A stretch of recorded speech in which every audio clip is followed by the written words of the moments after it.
A patient comes with excessive pronation in the subtalar joint, and now therapist wants to examine for other associated deformities in the hip joint as well as pelvis and tibia.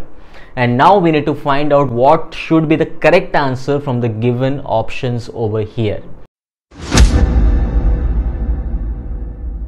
Hello everyone and welcome back to my channel Physiotrendz. This is Physioquest series where we discuss about different case related questions, MCQ questions which might come for NPT, HAD, MOH or DHA examinations, which are actually license examinations for various countries.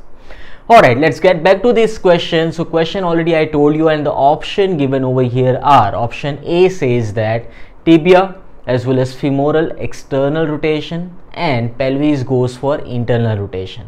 Option B says that tibia, femur and pelvis all three goes for internal rotation.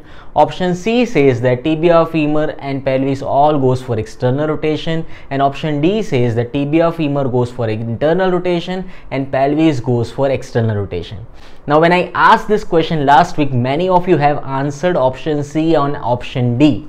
Anyways, I'm not directly jumping on the answer over here, but first I want to explain you all that what the situation currently here is, and I am sure that by the time I am done explaining, you by yourself will come to know that what is the correct answer over here.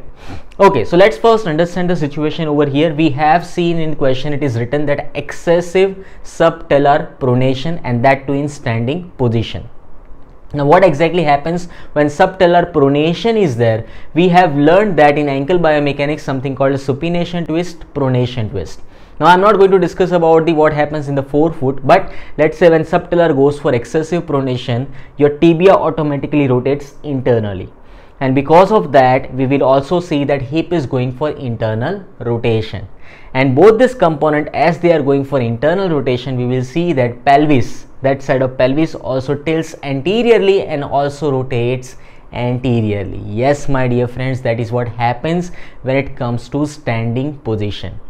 Now the biomechanics changes if the question was asked that what will be the changes when patient is walking on patient's gait.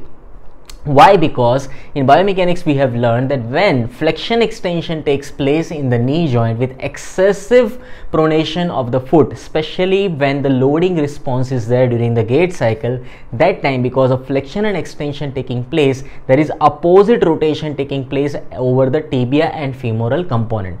So if the tibia is going for internal rotation, femur will be going for external rotation, and that is why your pelvis also will go for external rotation. But here the situation was completely different. Here it is written in standing position. So what will be happening here is, yes, your tibia, femur, pelvis, everything will go for internal rotation, and that is why in such patient you will also observe that that side of the pelvis is slightly dropped and that limb looks a little shorter in compared to the normal limb. So I am sure now you have come to know that the correct answer for this question was option B, which says that tibia, femur and pelvis all three goes for internal rotation.